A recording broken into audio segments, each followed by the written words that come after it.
Okay, I've turned on my microphone, so can everybody hear me? Can you Loud and hear me now? clear. Okay, great. Yeah, I just forgot to click on the mic. So I'm gonna just keep this very short and simple, because it's just a very simple idea. Um, I just dubbed it the Feelgood Portfolio because it's just very simple. It's just something to kind of collect. So, like David just talked about, there's the burnout, there's the slowdown, there are those ups and downs. I've only been teaching for about 8 years, 7.5, 8 years, but that's long enough to have a few cycles of ups and downs, for sure. And I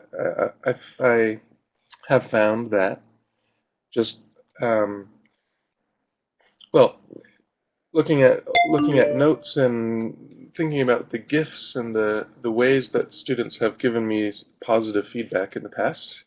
They haven't always done so, but they've I've definitely had my share of happy students in my classes and grateful students, and so I just think of this as a feel-good portfolio. It's just my collection of little notes. So I have a picture of one, which is actually the picture on that in the presentation is it's actually something a student sent me on Facebook, posted on Facebook, which is actually a picture of a card that I gave the class. So that thing in the picture with all the writing and the bits are is actually my writing. Because when I left that school, I made a card for each class. So this one says, "Dear P6," which is the grade 6. It says, "I will miss you. I'm so happy I got a chance to teach you. I hope you learned as much as I tried to help you learn and such, blah blah blah." And I don't know. I think the card went over well with the students, so I was expressing my positive feelings to them, and then she posted this actually a couple years later. She posted this, and she wrote on it, "Our best English teacher ever," and put little hearts and things on it. And when I saw that on Facebook, I was just so happy. Um, and so yeah, so Feel Good Portfolio is just and so I have a bunch of things like this. I taught in Thailand. I don't know where everyone here has been teaching, but in Thailand it's kind of traditional. It's conventional to give to express your respect and your appreciation for your teachers, even if you don't like them that much. So maybe they were just, I mean, maybe in some cases they were just going through emotions. But I think in a lot of cases, I really got a sense that the students, is it an e-portfolio? Um, yeah, a lot of it. Yeah, a lot of it is just digitally kept. But I do have kind of an envelope full of notes. Oh, there's probably 10 or 15 things in there. Um, so yeah, Okay, so just I check have it a out question too, sometimes. Matt. Do you ever use this professionally when you go for a job? I know one thing I always advise teachers of is get a letter of recommendation from your students, even if they're 6 or 7 years old. You would not believe how when you pull that out at a job interview, and a letter of recommendation from the parents too. I have a few that I've got from parents thanking me for teaching their children, and it Mm-hmm. really works at a job interview. So, it can also help you that way. Right, and so it can be more than just, pulling it out on a rainy day when you're dead tired and Yeah, it can feeling actually sorry for yourself. work for you in some sort of more practical way. But I think like what I wrote under the picture too, I think it's very important is that we rarely see the final results of our teaching as language teachers, so um, this language process takes time, and it's not something where you just there's just automatic feedback, or you get the sense that did I really have a lasting effect on them? So sometimes I think just that fact just kind of lends to sometimes the feeling of insecurity how we feel about our jobs. But it's just always handy to keep in mind that you know they our students, even if we don't see it, they're going to be they're going to have a skill and an ability and understanding that uh, Got it. Yeah. we had yeah. And I also think that you know, I did a project with many teachers around the world called Project Peace a number of years ago. And I still, one nice thing, it's always online and available to other teachers. But I still look at it from time to time and it inspires me. Just watching the videos all these teachers from around the world made and shared. So the good energy keeps, multiplying through time. Yeah. And especially online if you can keep it online. Because a lot of things we make, they just get hidden away in a way. Yeah. Yeah. Okay, well, any other questions for Matt? Type them in the chat box or you can raise your hand. At the top of the room, there's a little hand, and I can turn on your mic if you'd like to add something. I'm really hoping these sessions are kind of informal, so we really get the time for everybody who participates to share and enlarge in our knowledge base. So, Ali, I'm going to turn on your mic. Hi, Ali.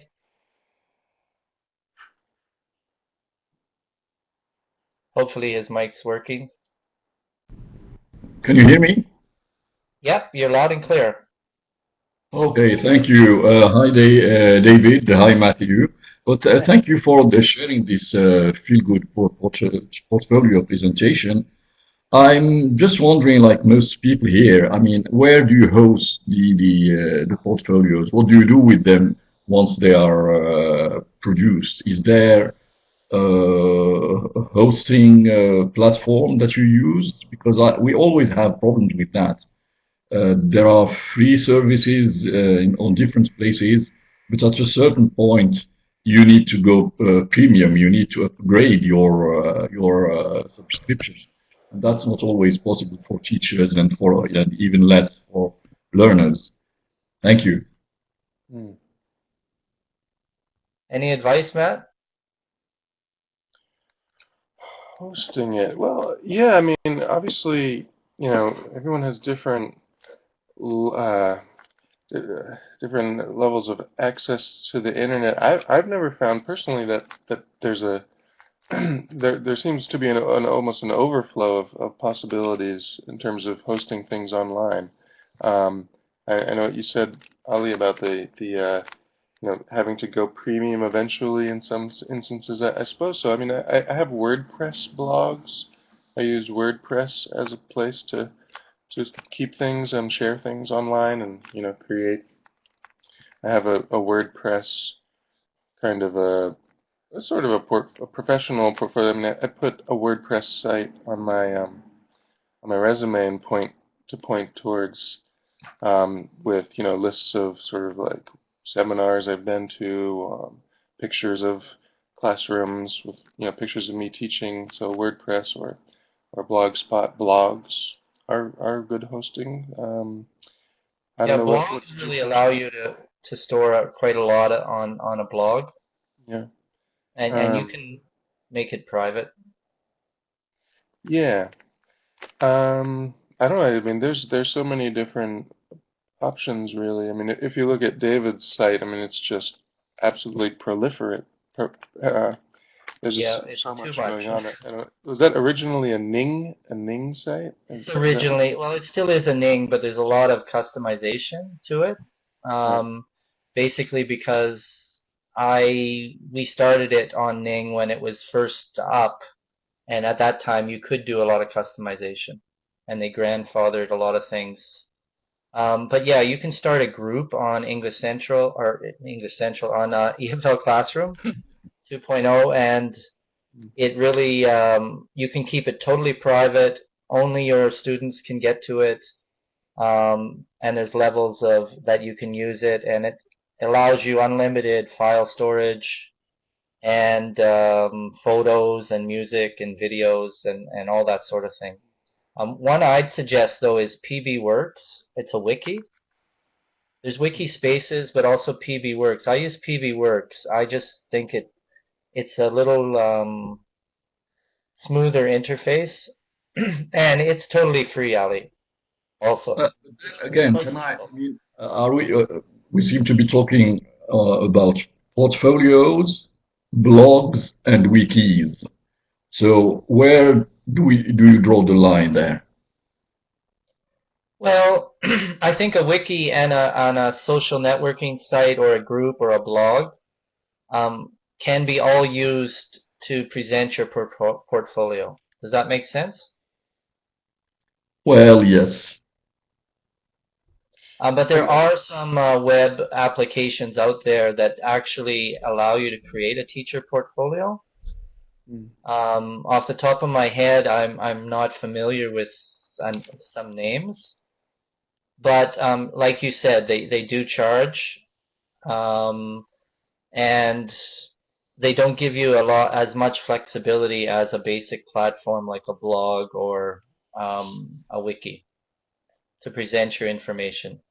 Live Because binders is good, yeah, Matthew. Thank you. when I think of portfolios, I try to connect them very much in my classrooms to formative evaluation, and students enjoy having, I mean, following their progress and their work throughout the semester. But we always stumble against this problem of hosting.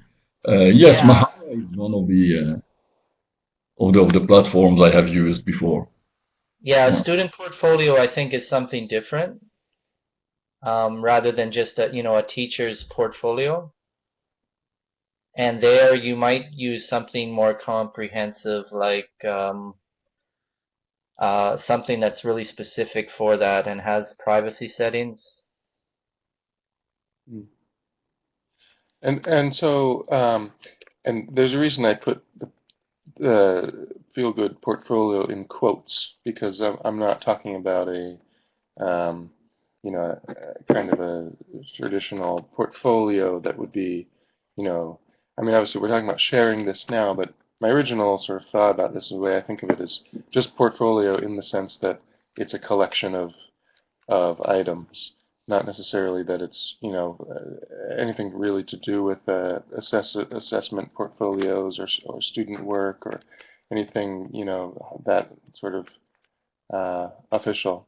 But you could Right. think of it, like David said, you could think of it as something, an element of an actual teacher's professional portfolio, I would think, something like that. But I'm just thinking of it in terms of just a feel-good, box of goodies, sitting on your desk or And something you like and you that. might use it in your LinkedIn, as I mentioned. LinkedIn allows you to put up documents But on your Yes, I profile. mean, co- can't we just use a Facebook page for the same purpose?